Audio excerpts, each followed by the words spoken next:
H K ಪಾಟೀಲ್ರಿಗೆ ನಾನು ಅವ್ರ ಹೇಳಿಕೆಯನ್ನು ತುಂಬ ಸಂತೋಷದಿಂದ ಮಾಡ್ತೇನೆ. ಅವ್ರ ಕಾನೂನು ಕ್ರಮ ತಗೊಳ್ಳೇಬೇಕು.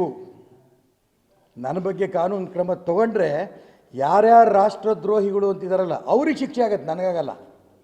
ನಾನು ಹೇಳಿರೋದೇನು, ಈ ದೇಶದಲ್ಲಿ ಉತ್ತರ ಭಾರತ ದಕ್ಷಿಣ ಭಾರತವನ್ನು ಬೇರೆ ರಾಷ್ಟ್ರವಾಗಿನ ಮಾಡೋಂಥ ಪರಿಸ್ಥಿತಿ ಬರುತ್ತೆ ಅಂತ ಹೇಳಿದಾರಲ್ಲ, ಅಂಥವರು ದೇಶದ್ರೋಹಿಗಳು.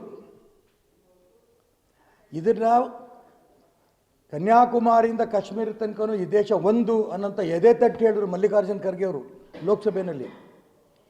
ಈ ಡಿ ಕೆ ಸುರೇಶ್ ಹೇಳಿದ ಮಾತನ್ನು ನಾನು ಒಪ್ಪಲ್ಲ ಅಂತ ಕರ್ನಾಟಕ ರಾಜ್ಯದ ಮುಖ್ಯಮಂತ್ರಿ ಸಿದ್ದರಾಮಯ್ಯನವರು ಕೂಡ ಹೇಳಿದರು. ನಿಜಕ್ಕೂ ಕೂಡ ನಾನು ಎಚ್ ಕೆ ಪಾಟೀಲ್ರಿಗೆ ಸವಾಲು ಹಾಕ್ತೇನೆ, 24 ಗಂಟೆ ಅಲ್ಲ, ನೀವು ಎಷ್ಟು ಬೇಕಾದ್ರೂ ಸಮಯ ತಗೊಳ್ಳಿ, ನೀವು ಇದನ್ನು ಕೇಸ್ ನನ್ನ ಮೇಲೆ ಹಾಕಬೇಕು.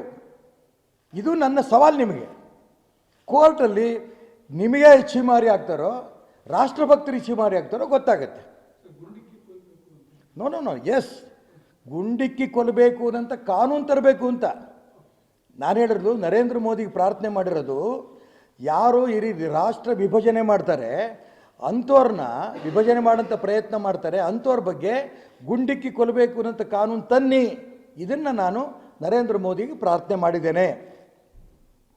ಎಚ್ ಕೆ ಪಾಟೀಲ್ ಇನ್ನೊಂದು ಸರಿ ನೋಡಲಿ, ಅವ್ರು ಟಿ ವಿಗಳು ನೋಡೋ ಅಭ್ಯಾಸ ಇದ್ದರೆ ಅರ್ಧಂಬರ್ಧ ಒಂದು ನಿಮಿಷ ನೋಡ್ಕೊಂಡು ಹೋದರೆ ಗೊತ್ತಿಲ್ಲ ನನಗೆ.